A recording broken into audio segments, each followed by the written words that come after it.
Hello बच्चों, क्या हाल चाल है। चलिए डिस्कस करते हैं problem. The direction cosine of the perpendicular from the origin to the plane. तो एक हमें प्लेन दे रखा है,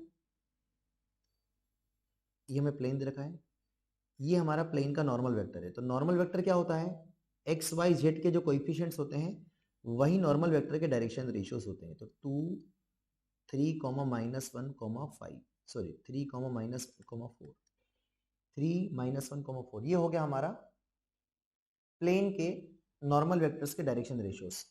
the direction cosine of the perpendicular from the origin, origin से आपने परपेंडिकुलर प्लेन के ऊपर ड्रॉप किया है, तो ये जो परपेंडिकुलर है इसके हमें चाहिए डायरेक्शन कोसाइन। तो अगर हम ध्यान से देखें तो जो परपेंडिकुलर हमने ओरिजिन से ड्रॉप किया है वो जो वेक्टर है, परपेंडिकुलर वेक्टर बोल सकते हैं, वही प्लेन का नॉर्मल वेक्टर के पैरेलल होगा। मतलब ओरिजिन से जो परपेंडिकुलर वेक्टर ड्रॉप किया है और प्लेन का जो नॉर्मल वेक्टर है वो आपस में पैरेलल हो जाएंगे। तो अगर यहां से हम कह सकते हैं कि जो ओरिजिन से जो परपेंडिकुलर ड्रॉप किया उसके जो डायरेक्शन कोसाइन होंगे और नॉर्मल वेक्टर के डायरेक्शन कोसाइन होंगे वे एक ही होंगे, क्योंकि जो ओरिजिन से परपेंडिकुलर ड्रॉप करना वो भी परपेंडिकुलर है और प्लेन का नॉर्मली भी परपेंडिकुलर होता है। मतलब ये दोनों आपस में सेम ही है, सेम ही डायरेक्शन में है। हेंस यहां से बोल सकते हैं कि plane direction cosine of plane, sorry direction cosine of perpendicular from origin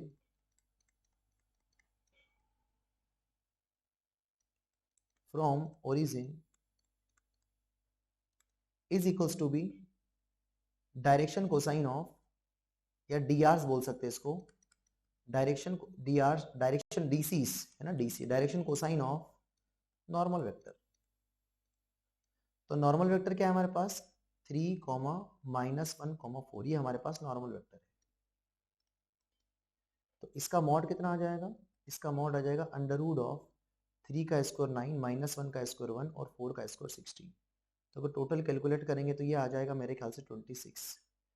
तो डायरेक्शन कोसाइन क्या हो गया, नॉर्मल वेक्टर का, ये आ जाएगा वेक्टर अपॉन उसका मैग्नीट्यूड। तो ये आ जाएगा 3/√26 -1/√26 और 4/√26।